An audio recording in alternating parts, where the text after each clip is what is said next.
लोचन गोचर सोई आवा।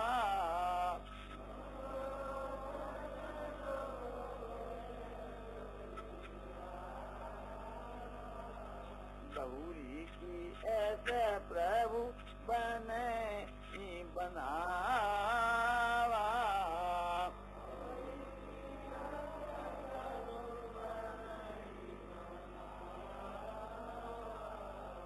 और कहीं ऐसा जाता है कि गौरी की प्रभु से बने ही बनावा, गौरी की प्रभु से बने ही बनावा और गौरी की ऐसे प्रभु बने ही बना। तो बात एक ही है, प्रभु सब सोचिए आगे बोलते उसके बाद भाव इसका यह है कि ममलोचन गोचर सोई आवा। ममलोचन गोचर, मेरे नेत्रों के सन्मुख वही माधुरी मूर्ति जिसके नाम के बल के ऊपर काशी के बीच के वहां शिव जी महाराज सब कोई को सम भाव से अविनाशी गति देते हैं। वही साक्षात भगवान राम आज मेरे सन्मुख उपस्थित हैं, जिसके दर्शन के लिए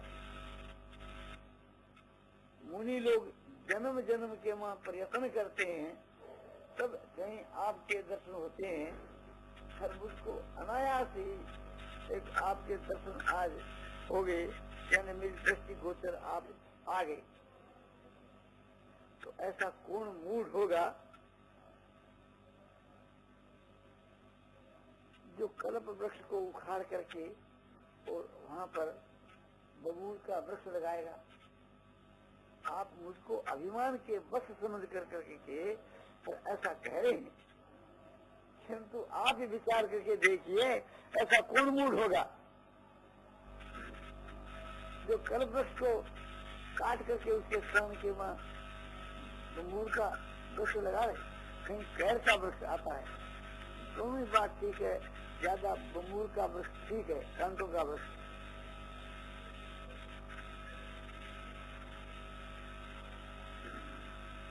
इस समय के बीच के मां यदि मैं आपसे या बात मांग लूं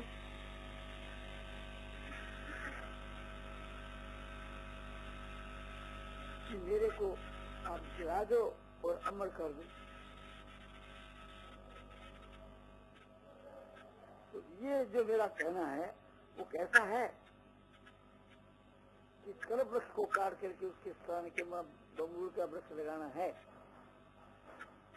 ये जो आपकी झांकी हो रही है, आपके जो दर्शन हो रहे हैं, तो ऐसी तस्वीर का कोई प्रयत्न करने से थोड़ी हो सकती है। ममलोचन गोचर सोई आवा और बहुरी की प्रभु से बने ही बना। मेरे नेत्रों के सन्मुख जो आप प्राप्त हो, आपकी झांकी प्राप्त है, क्या इस प्रकार की झांकी कोई बनाने से थोड़ी बन सकती? तो आप ऐसो मैंने अभिमान के बस समझ करके और यह बात करे। तो आपकी प्राप्ति जो मुझको है इस को एक रूप से छोड़ करके और मैं अपना जीवन मांगू।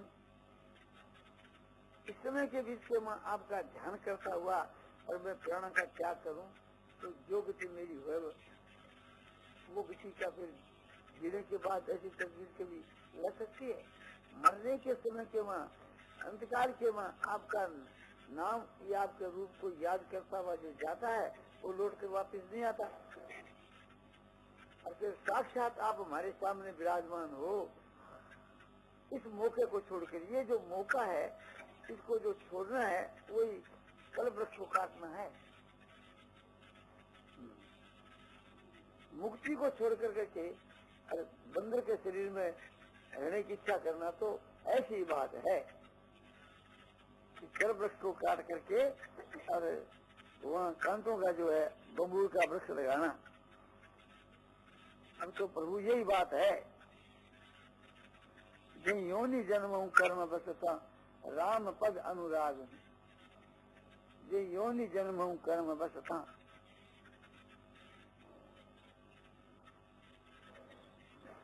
अपने कर्म के बस जिस योनि में मेरा जन्म हुए वहाँ आपके चरणों के वहाँ मेरा प्रेम हुए, बस यही आपसे मैं चाहता हूँ।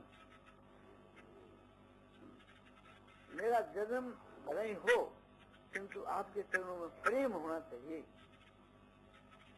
और ये मेरा जो पुत्र है उसका नाम अंगद, अंगद के हाथ को पकड़ के भगवान के समर्पण करते हुए बाली कहते हैं कि ये मेरा जो पुत्र अंगद है इसको अपना दास बना लीजिए। इस प्रकार से कह करके और बाली ने अपने शरीर का त्याग कर दिया। इस प्रकार से त्याग किया कि जैसे गजराज जो हाथी है और उसके गले में पुष्पों की माला डाली हुई है और पुष्प की माला को जैसे हाथी भूमि पर डाल देता है, उसको कोई परिश्रम नहीं होता, इसी प्रकार से बाली ने अपने प्राणों का त्याग कर दिया। उसको किंचित मात्र भी तकलीफ नहीं हुई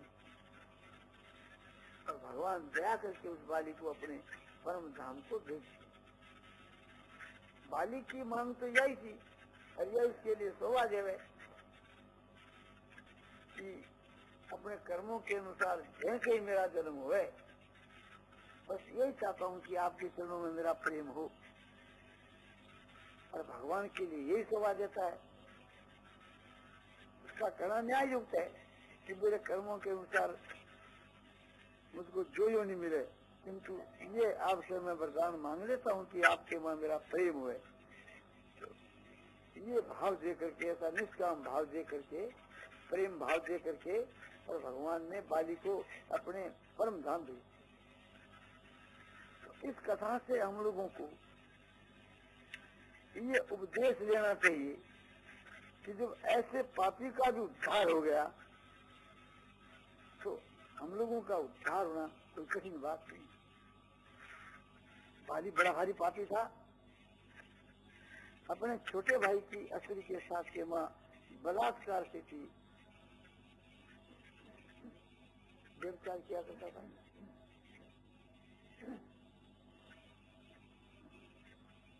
तो इस आपकी तरफ भगवान ने नहीं देखा और उसका उद्धार कर दिया। जब ऐसे पापी का भी उद्धार होने के लिए गुंजाइश है तो हम लोगों के उद्धार होने के बीच के वहां कोई असंभव बात तो है ही नहीं।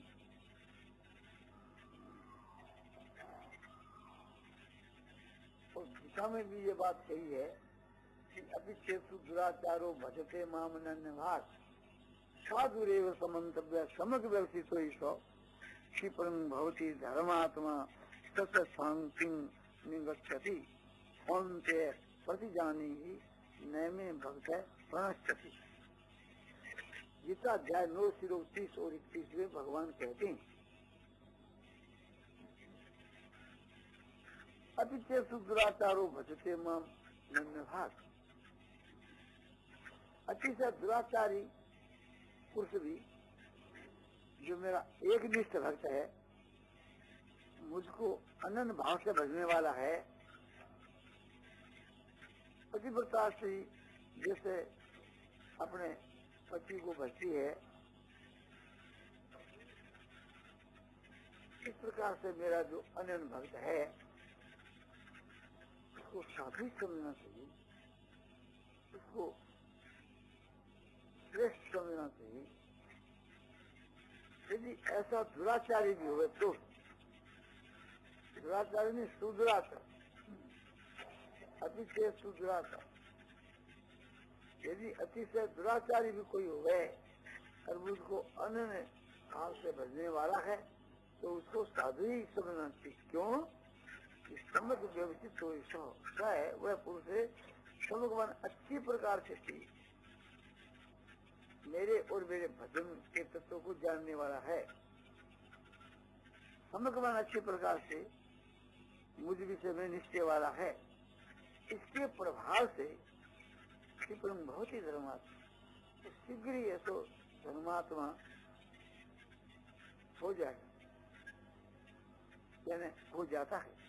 क्षिप्रम भवति, भवति मन हो जाता है। और शाश्वत माना सदा रहने वाली जो परम शांति उसको प्राप्त होता है। कौन से प्रतिजानी ही, ये कौन थे? कुंती पुत्र अर्जुन, तू मेरी यह प्रतिज्ञा जान, मैं भक्त प्रणश्यति, मेरे भक्त का पतन नहीं होता, विनाश नहीं होता। इसको भी ख्याल में जाकर के हम लोगों को भगवान की अनन्य भक्ति करनी चाहिए। वो अनन्य भक्ति बहुत कोटि की, उसकी बड़ी भारी महिमा शास्त्रों में और गीता में गाई है। गीता की 11 अध्याय के अंत में 54 और 55 के श्लोक में भगवान ने इसकी बड़ी महिमा गाई। गीता की 11वीं अध्याय के 53 के श्लोक में तो भगवान ने साफ कह दिया कि मेरा जो साक्षात जो दर्शन है वो जगदाम तब से नहीं होता,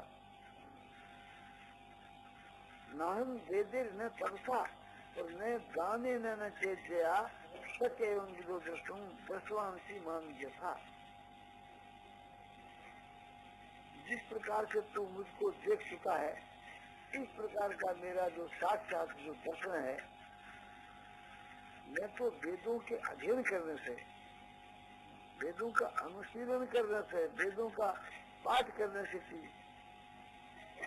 मेरा साक्षात दर्शन संभव नहीं।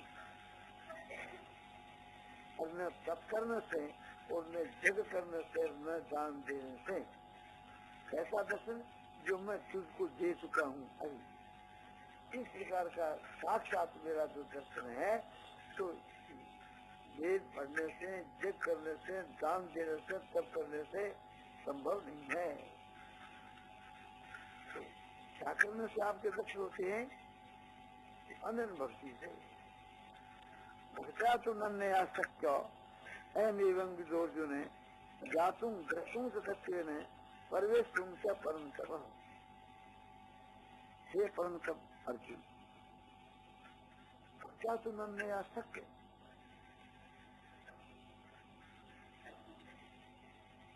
इस प्रकार का दर्शन मैं अनन्य भक्ति से देने के लिए बाध्य हूँ, मैं दे सकता हूँ।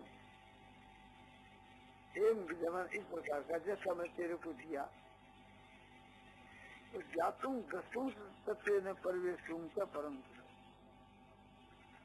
नेत्रों के द्वारा देखा जा सकता हूँ, द्रष्टुम माने नेत्रों के द्वारा देखा जा सकता हूँ,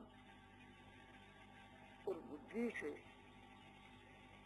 यानी बुद्धि के द्वारा तत्व से जानने में आ सकता हूँ। और जो मुझ में प्रवेश करना चाहे तो वो प्रवेश कर सकता है, जिसकी व्याख्या आज प्रातः काल आपको बतलाई थी, साइज मुक्ति के रूप में और ब्रह्म के विलीन के रूप में। उस अनंत भक्ति का स्वरूप क्या है तो बतलाया जाता है।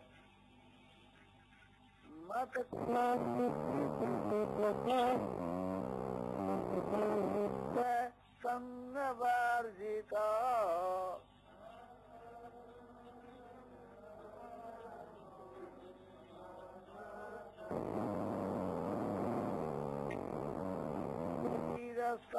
सर्वभूतेषु यस्य मामेति पांडव।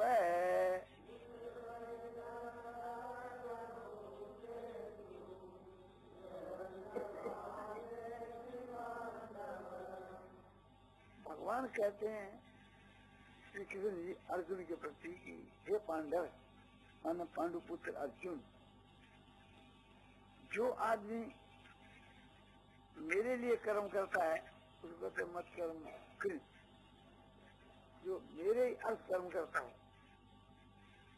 और जो मेरे ही परायण है और मेरा भक्त है, संसार में आसक्ति करके रहित है और सारे भूत प्राणियों के मां बैर भाव से भी रहित है, जो ऐसा है वह पुरुष मुझको प्राप्त हो। तो मत कर्म के जो मेरे लिए कर्म करता है, अभिप्राय क्या? अभिप्राय यह है जैसे लोभी आदमी रुपयों के लिए ही प्रयत्न करता है, तो किसी प्रकार से रुपये मिलने चाहिए, उसके सबके जो तो रुपये ही हैं। इसी प्रकार से थी जो मेरी प्राप्ति के लिए मेरी आज्ञा के अनुसार और मेरे ही लिए कर्म करे, या मेरे में प्रेम होने के लिए, मेरे दर्शन के लिए, या मेरे विषय कर्म, ऐसा है कि नगर से नदी कर्माणी पूर्ण सिद्धि महापुषी, कि मेरे कर्म करता हुआ भी सिद्धि जो है कर्म फल की प्राप्ति को प्राप्त हो जाता है। तो यहाँ मत कर्म की और मत कर्म है माने जो मेरे ही प्राण है, मेरे पर ही निर्भर है, जिस प्रकार से मेरी शरण है, मैं उस शरण से परिचित थी, ऐसा जो मेरे प्राण है और मत भक्त है कि जिनकी प्रीति यानी भक्ति मुझ में ही है और किसी में नहीं, मेरा ही भजन करता है और मेरे में प्रेम रखता है, ऐसा मेरे को प्राप्त होता है। ये तीन जो बात है विधि मुख से कहीं धारण करने के लिए और दो बात छोड़ने के लिए, राग द्वेष का त्याग करने की बात की और संसार में आसक्ति करके रहित है और द्वेष करके रहित है, यानी बैर करके रहित है, जो निर्वैर है, ऐसा जो पुरुष है उसको प्राप्त होता है, जिसमें राग द्वेष तो है नहीं और जो कुछ करता है मेरी प्रसन्नता के लिए, मेरी प्राप्ति के लिए विषम कर्म करता है, अपना निज का कोई भी कर्म नहीं। और सब प्रकार से मेरी शरण है और मेरे में प्रेम रहता है, मेरा ही भक्त है, तो पांडव वह मेरे को प्राप्त होता है।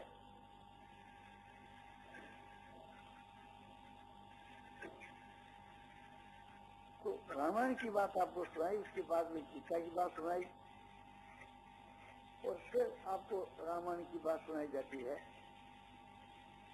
भगवान के एक प्रेम का ही नाता है और भगवान कुछ भी नहीं देखते।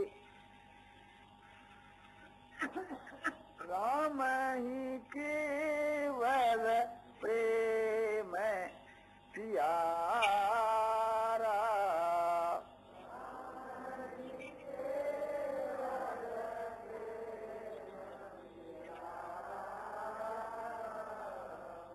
जान ले वो कोई जानने हारा,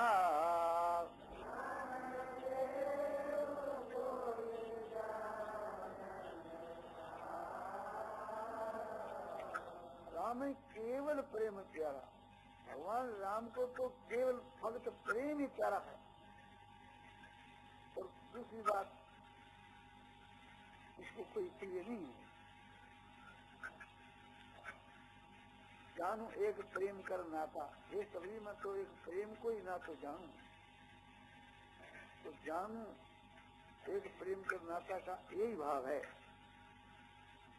तो राम ही केवल प्रेम प्यारा, भगवान राम को तो केवल प्रेम ही प्यारा है। तो प्रेमी के प्रेम में जुड़ जाती, तो उसको कोई खरीदना चाहे तो उसका मूल्य प्रेम। तो अपने भगवान के मां प्रेम बढ़ाना चाहिए, फिर भगवान अपने आप ही आगे के दर्शन दे सकते हैं। चाहे कोई वर्ण का हो, कोई आश्रम का हो, प्रेम उसमें होना चाहिए। भगवान जाति देखते नहीं, पार्टी देखते नहीं, भगवान वर्ण आश्रम कुछ भी नहीं देखते। भक्ति के मार्ग में तो केवल प्रेम ही प्रधान है। वह चाहे आश्रम से नीच हो, चाहे जाति से नीच हो, आश्रम से जो नीच है तो भगवान के वहाँ प्रेम बढ़ते बढ़ते वो प्रेम अनंत प्रेम हो जाता है। तो समझो कि अपने जाति की नीचता भी मिल जाती है, आसन की नीचता भी मिल जाती है, जब भगवान की प्राप्ति हो जाती है तो बाकी क्या रहता है। हनुमान जी जाति के बंधक थे, किंतु उसमें प्रेम था, तो भगवान ने इसको दर्शन दिए और अपनी भक्ति प्रदान की। भगवान जब ऋषि मुख पर्वत के निकट जा रहे थे तो उस ऋषि मुख पर्वत के ऊपर 4 मंत्रियों के सहित, बंदर मंत्रियों के सहित, बंदरों के मंत्री भी बंदर ही होते हैं, तो सुग्रीव वहां बैठा था। उसने सोचा कि बाली तो इस ऋषि मुख पर्वत के ऊपर नहीं आ सकते हैं, किंतु दूसरे को भेजकर ये तो मुझको मरवा सकते हैं ना। ये 2 बड़े बलशाली पुरुष तो आ रहे हैं, तो ये बात तो नहीं है कि शायद मुझको ही मारने के लिए आते, बाली के भेजे तो नहीं है ना। ऐसा विचार करके हनुमान जी को भेजा कि हनुमान तुम जाकर के खबर। तो हनुमान जी आए और आकर हनुमान जी पूछने लगे, को तुम श्यामल गोर शरीरा,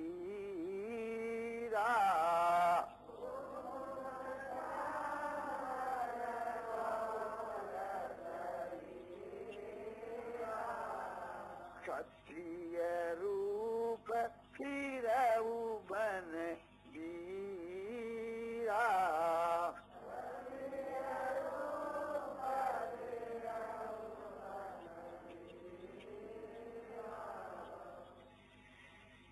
तुम दोनों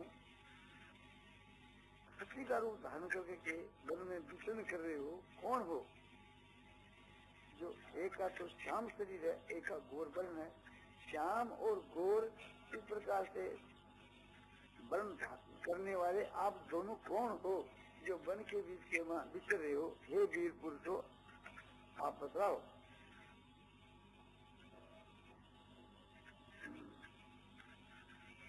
कि तुम 3 देवन में कोई,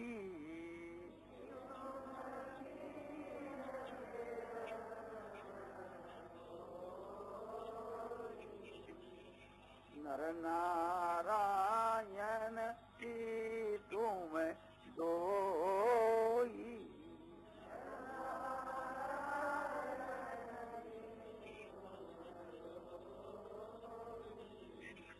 ऐसा भी आता है कि तुम 3 देवन में को,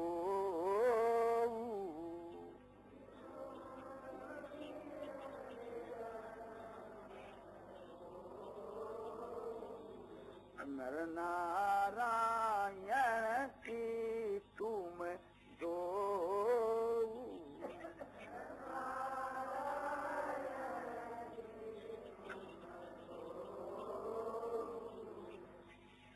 आप तीनों देवताओं के माँ यानी ब्रह्मा विष्णु महेश के बीच के माँ, क्या आप शिव और विष्णु तो नहीं हो? अथवा आप दोनों नरनारायण तो नहीं हो? इस प्रकार से शंका युक्त वचन हनुमान जी ने कहे। जग कारण कारण भवहि वंचन धरनी पार।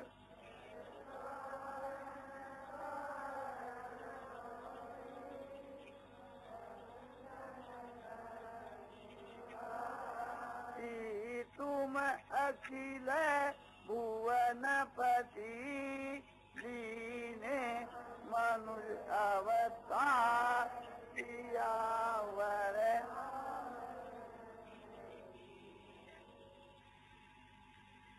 संसार के उद्धार करने के लिए और पृथ्वी का भार उतारने के वास्ते क्या आप अखिल भूमि के मालिक साक्षात परमात्मा मनुष्य के रूप में अवतार तो नहीं लिया है? इस प्रकार से हनुमान ने कहा, तब भगवान ने अपना परिचय दिया। ये कथा आगे विस्तार है। नारायण नारायण नारायण नारायण श्रीमन नारायण नारायण श्रीमन नारायण नारायण